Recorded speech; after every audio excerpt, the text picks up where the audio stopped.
Hello everyone, আসসালামু আলাইকুম। আজকে আমি কিভাবে দেশি মুরগি দিয়ে ঝাল রোস্ট রান্না করতে হয় সেটি দেখাবো খুব সাধারণভাবে। আমি এখানে পেঁয়াজ এবং টমেটো ভেজে নিচ্ছি।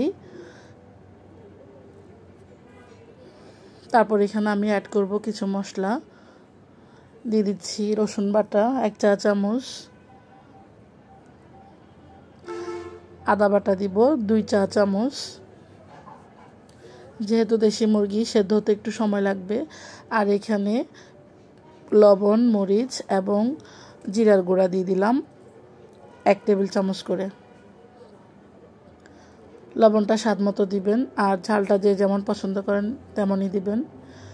তো একটু রান্না করে নিচ্ছি, কষিয়ে নিচ্ছি।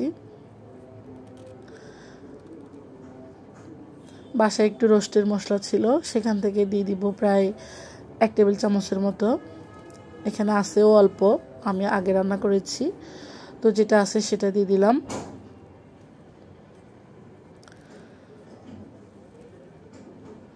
ভালো করে নেড়ে চেড়ে মিশিয়ে নেব। মশলা কষানোর উপরে কিন্তু রোস্ট রান্নাটা অনেকাংশে টেস্টটা নির্ভর করে, তাই মশলাটা খুব ভালো করে কষাবেন। এরপর আমি দিয়ে দিব টক দই।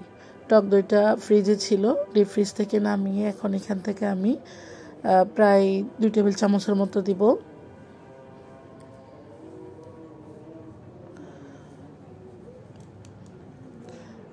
এটা আসলে নিজেদের ঘরোয়াভাবে রান্না করছি, গেস্ট আসলে সেটা অন্যভাবে স্পেশাল করে রান্না করা হয়। বাচ্চারা যখন বন্ধের দিন রোস্ট খেতে চায় বা পোলাও খেতে চায় তখন ঝটপট এভাবেই রান্না করে দিই, জাস্ট একদমই ঘরোয়া। তো আমি এখানে দেশি মুরগিটা কুটে পরিষ্কার করে রেখেছি।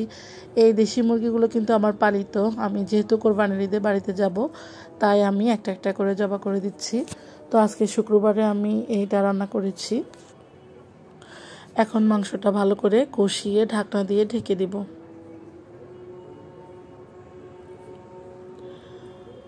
3 থেকে 4 মিনিট পর আমি ঢাকনা উল্টিয়ে আবার মাংসগুলো নেড়ে দিব, যাতে করে তলানিতে লেগে না যায়।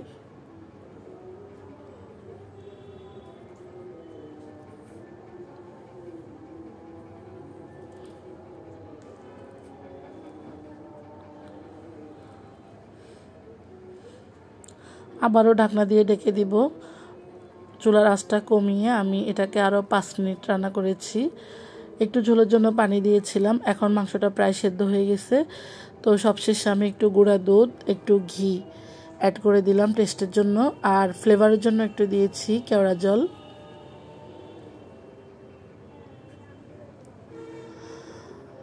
আমি যখন ঝোলের পানি দিয়েছিলাম তখন 2টা আলু কাট করে দিয়েছি, যেহেতু বাচ্চারা আলুটা পছন্দ করে। রোস্টের সাথে কিন্তু আলু যায় না, তারপর আমি বাচ্চাদের জন্যই দিয়েছি, যেহেতু রান্নাটা একদম ঘরোয়া।